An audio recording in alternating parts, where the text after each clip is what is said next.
သီးလေးကိုရေဆေးပြီးတော့တရေပထမတရေပြုတ်ပါမယ်ရှင်ပြီးရင်နာလာလေးတွေပြုတ်ပြီးရေသန်းနဲ့တစ်ထပ်ထပ်ပြုတ်ပါမယ်နာလေးဖေပြီးတော့ပြီးလို့ရှိရင်အဲ့ဒါအောင်မှအစီထုတ်ပြီးတော့နောက်တရေထပ်ပြုတ်ပါမယ်သုံးခါမြောက်ပြုတ်ရတာပေါ့နော်သုံးခါမြောက်ပြုတ်တာပါ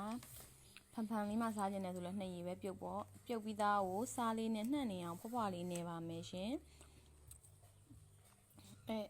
ရှမ်းတိုင်းလေးကပိုစားလို့ကောင်းတယ်ပေါ့နော်အဲ့ပေါ်မှာကျမတို့ကစနုံးမုံလေးဖြူပါမယ်ရှင်စနုံးမုံလေးဖြူနှံ့နေအောင်ဖြူပါမယ်ပြီးရင်ရုပ်သီးစိမ့်မုံလေး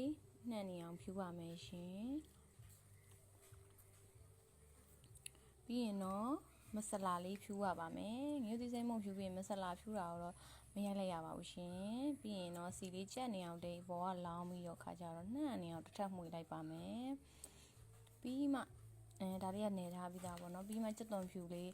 လီးထားတာလေးစက်သွန်ဖြူလီးထားတာလေးတွေဖြူမယ်ဘောကနေပြီးလို့ရှင်စီကြက်နေအောင်တည်ထားတာလေးကိုထပ်လောင်းပါမယ်ရှင်အဲ့ဒါဆိုရင်တော့သမင်းပူလေးနဲ့စားသမင်းချမ်းလေးနဲ့စားလို့ကောင်းတယ်ဖန်ငါးသီးတစ်နှက်လေးရပါပြီရှင်မလုပ်တဲ့ဖန်ငါးသီးတစ်နှက်လေးပါရှင်ဖန်ငါးသီးပေါ်နေလို့ဘာလို့စားမှမသိရင်ဖန်ငါးသီးတစ်နှက်လေးလှုပ်စားကြည့်ပါနော်